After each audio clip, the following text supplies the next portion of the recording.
me.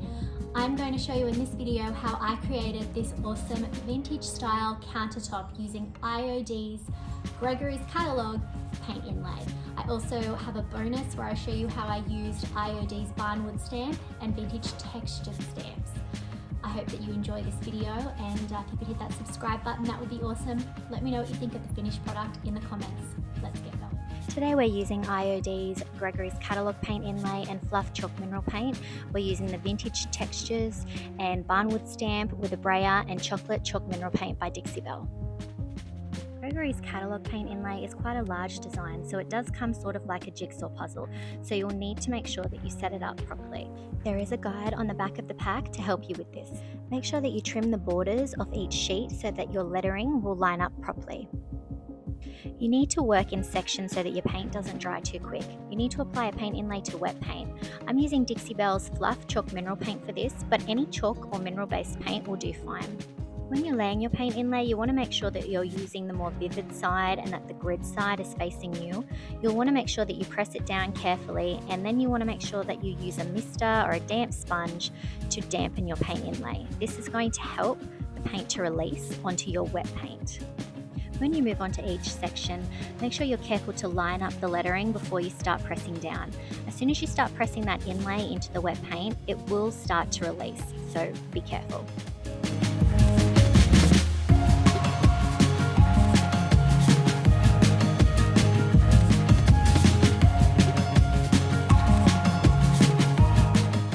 It really is a repetitive process. You're going to lay down your paint each time, press your paint inlay in, dampen it with a mister, and apply a little pressure with a sponge. I've also seen people use a brayer to apply pressure.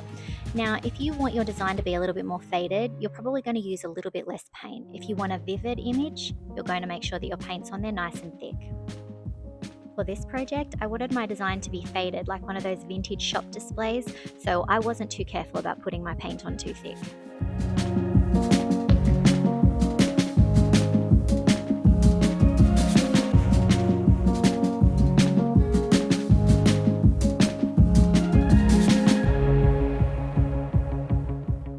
As you can see here, I do have quite a textured background that my paint is going over the top of, so that is going to affect how your design comes out.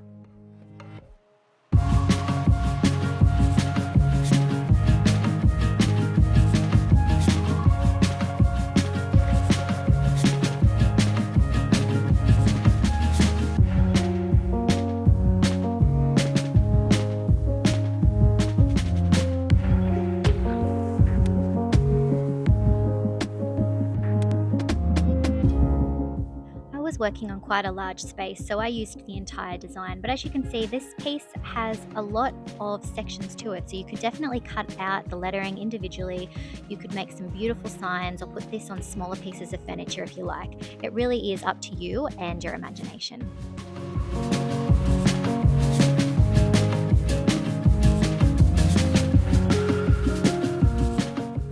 You can see as I apply it, I am going to have some wrinkles, there is going to be some texture, and you need to keep in mind that whatever paint that you have used underneath your paint inlay is going to stick a little bit to your paint inlay sheets, so keep that in mind for your future projects, because you will get another use, maybe even two, out of these sheets.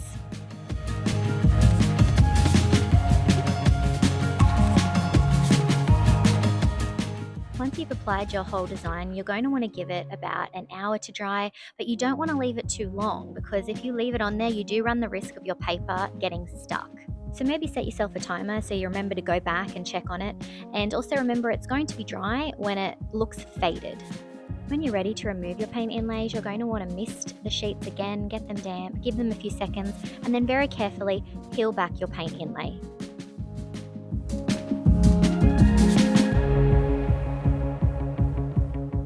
The results will be varied, and in this section I wasn't 100% happy with how the letter G turned out, so I made a note that I was going to go back and fix that, which you'll see later on in the video. So you're going to want to be very careful with those sheets and then place them somewhere flat to dry, paint side up, so that you can use them again. If you have trouble with the paint inlay not releasing, it just means you need to add a little bit more water.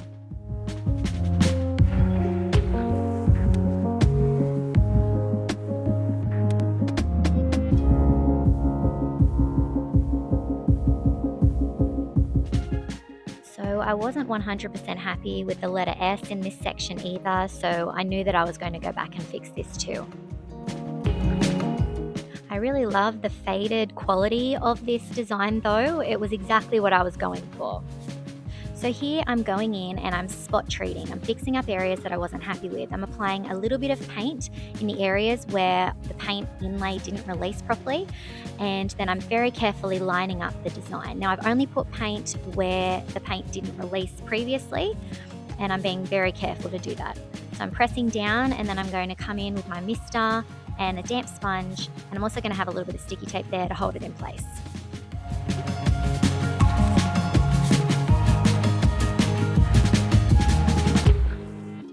I'm also repeating that process and fixing up my letter S in this section. I had to use 2 pieces of the inlay to make sure that they lined up properly, and I'm just dampening the inlay once I have it down in the wet paint. So if you're not happy with a section, I hope this shows that you can go back and you can spot treat it and you can fix up any areas that you weren't happy with relatively easy.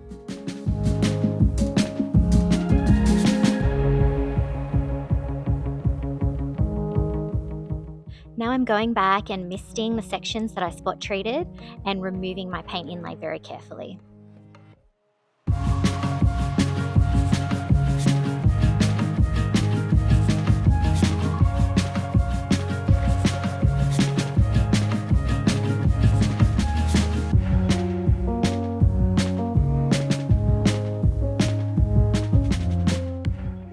Next, I wanted to work on the background of the counter sign. So I'm using IOD's Barnwood stamp, and I'm also using Dixie Belle's Chocolate Chalk Mineral Paint. I'm applying the chalk mineral paint with a brayer, and I'm pressing it. I'm getting probably 2 or 3 impressions out of each coat of paint, and I'm alternating which Barnwood stamp I'm going to use. Now, I'm not being too careful. I want it to be faded. I don't want it to be perfect. So I'm working in sections, and I'm loving the aged look that this is giving it.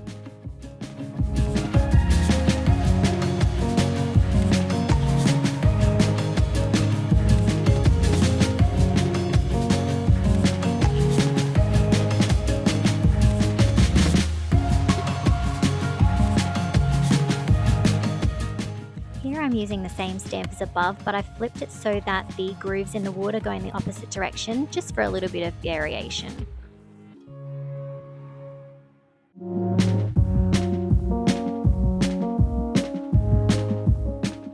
When I'm getting closer to the lettering of my paint inlay, I'm careful not to press too hard. I want it to look like the sign is over the top of the old barnwood, so I'm being very careful not to be too heavy.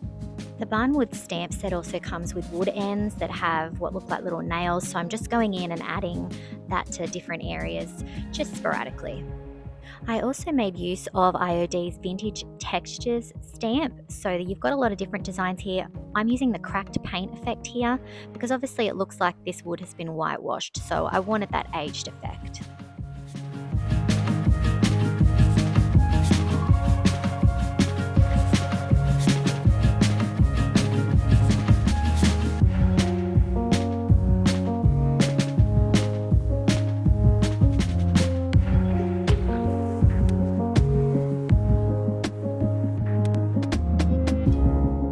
The Barnwood stamp set also comes with wood knots, so I added a couple of those too.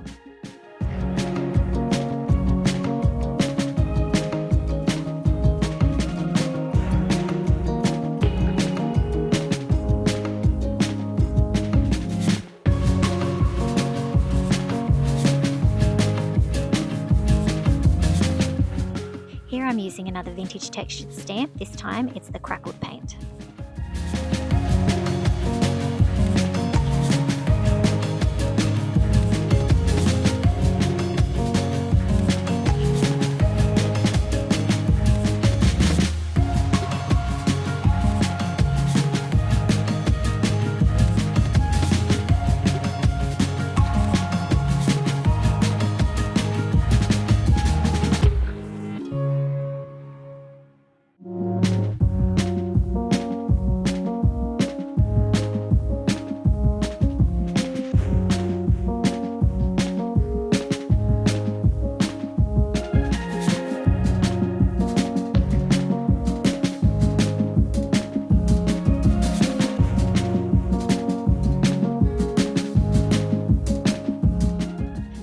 working in sections, each time I'm checking that I'm using the stamp in the correct way as I have been rotating them and just making sure that I'm following that along.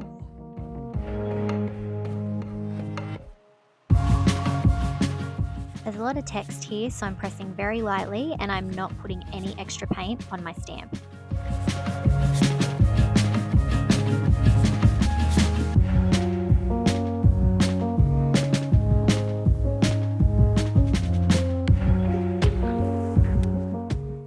Alternating which barnwood stamp that I use really helped to create a more authentic look.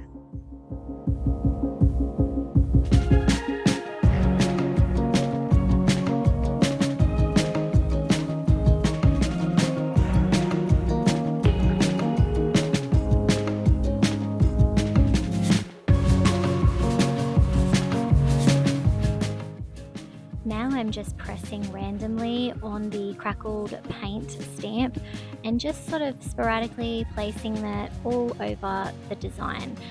I have not put any extra paint on there. I want it to look really random and authentic.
Adding a little bit more crackle here and there, again to create that real vintage feel.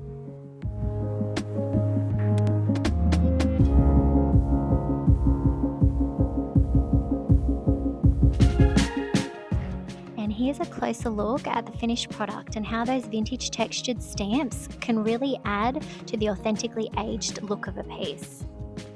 I'm really happy with the final product. This is exactly what I was going for. Using the IOD paint inlay made this a lot easier than me trying to use a stencil, and the barnwood stamp and crackle textured stamps really gave this an authenticity that I'm just so happy with. If you want to seal your paint inlay, it's best to spray the sealer on as opposed to brushing it on, as brushing can sometimes reactivate the paint. I hope this has inspired you to try IOD's paint inlays and their wonderful stamp collections. Let me know what you think of this in the comment. I'd love it if you could hit that subscribe button. You can find all the products that I used in this project on our website, theprovincialfarmhouse.com.au. Thanks for watching.